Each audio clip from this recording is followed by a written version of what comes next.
Angolan's to be without electricity for several more weeks. And in sport, the West Indies captain disappointed at the washout of the ODI against Ireland. I'm Ricardo Roberts, and this is Caribbean in 10 for Thursday, September 14th. I'll be back with the details in just a moment.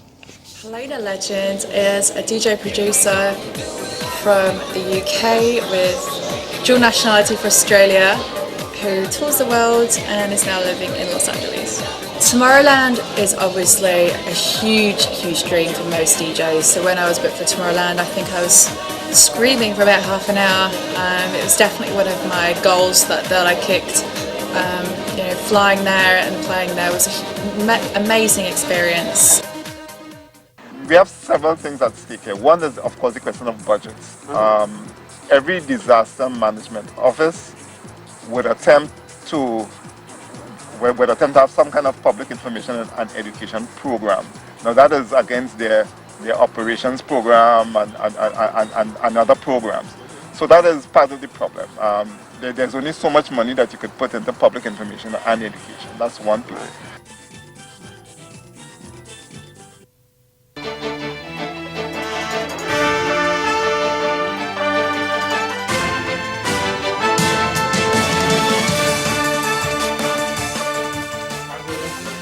To another 2 months wait for their electricity supply to be fully restored.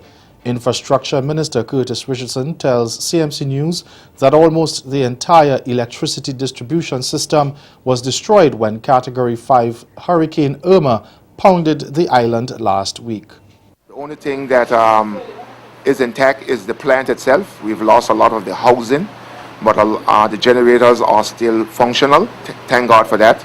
But all of the network system, 95% of it has been decimated.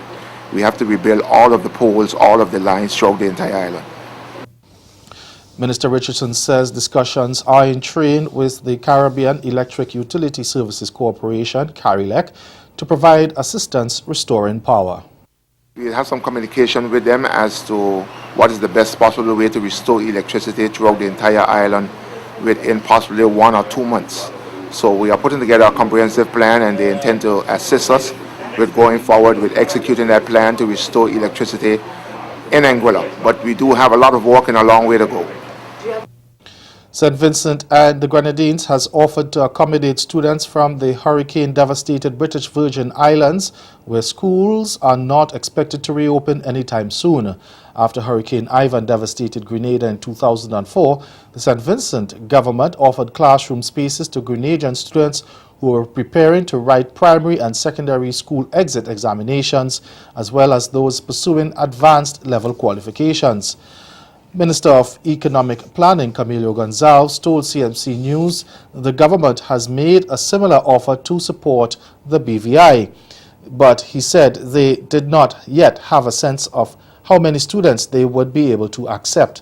Gonzalez, who is on a visit to the BVI, said an assessment now has to be done to determine how many could be accommodated and how many of them have some sort of familiar or other connection to St. Vincent and the Grenadines. He explained that it would be best that those children who come have some connection to the country so they do not feel too displaced by the process. CARICOM Chairman Dr. Keith Mitchell has made a plea to the region to stand united and pool resources, including cash, to help Barbuda as it tries to recover from Irma. At the same time, he said the focus should not just be on Barbuda, but all the territories devastated by the hurricane. Mitchell made the call yesterday while visiting Barbuda with a CARICOM delegation. We are We are here to show our support. We are clearly asking the entire regional and international community to come forward and help, and not just announce significant level of aid, which might make it sound like if we are really getting support, and 90% of it goes to mobilization and with the consultant fees, and then what is left for the ground is almost literally nothing. What is needed in Barbuda at this time is actual cash, material support, and psychological support, and that's where the resources must go. And clearly, we're asking everyone to do precisely this. The Prime Minister of Grenada also noted that the ordeal of rebuilding is not only about structural and physical reconstruction, but psychological as well. He also indicated that plans are in place for a regional and international aid conference to garner significant pledges. Caribbean community, the leadership, the prime ministers of the entire Caribbean, just only 3 days ago, had a video conference together under my chairmanship. Prime Minister was not able to be with us because clearly he was trying to be here in Barbuda to look at the destruction and to see what can be done. CARICOM Chairman Dr. Keith Mitchell ending that report from ABS News. Stay with us, your Midday Sport is next. About organics and sustainable products every day. But here's one you might not have thought of before. Guitars.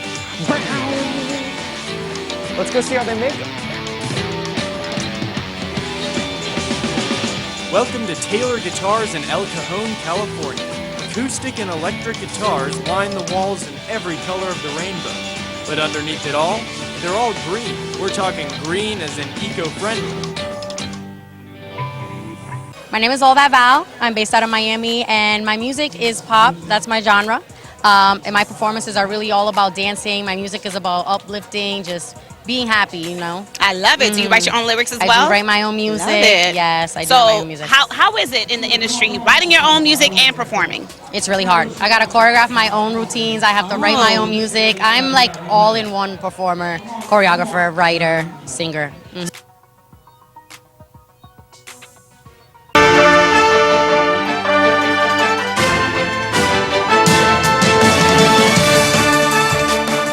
West Indies captain Jason Holder is disappointed that rain washed out the one-day international against Ireland, which robbed the Caribbean side of valuable match practice ahead of the upcoming 5-match series against England. A wet outfield caused by heavy overnight rain had initially delayed the toss on Wednesday at the Civil Service Cricket Club, but the rains eventually returned, forcing inspection before officials called off the contest. Now, Holder said, quote, "I don't think it was close to playable. The outfield was pretty saturated. The umpires always had a concern about how wet it was, and they felt it would have been a lot of slipping and sliding and didn't want to take the risk. I couldn't really disagree with them too much, but hopefully we can go into England with some confidence." End quote. West Indies have had no limited overs practice as they prepare to face England in the first ODI at Old Trafford starting next Tuesday. They fly out today to prepare for the one-off T20 International against England at Chesterley Street, which will play on Saturday, and Holder says his squad is looking forward to the next phase of the tour. Trinidadian and West Indies cricketer Riyad Emrit was unhurt in a suicide bomb attack outside a stadium in Afghanistan where he was playing a T20 cricket match yesterday. Afghan officials said the blast killed 2 civilians and a police officer and left 12 people injured, including 2 children. 2 police officers were also among the wounded. The bomb is believed to have struck after being stopped at a checkpoint while walking towards the stadium. Emrit was at the time playing with his team, Miss Aninak Knights, against Boost Defenders. The Shapiza Cricket League, Afghanistan's annual domestic T20 tournament, features 6 teams and runs from September 11 to 22. Yesterday's attack came as Pakistan, from which visiting teams have stayed away for many years because of the security situation. That's Caribbean in 10. Join us again at 6:30 for Caribbean Newsline. Good afternoon.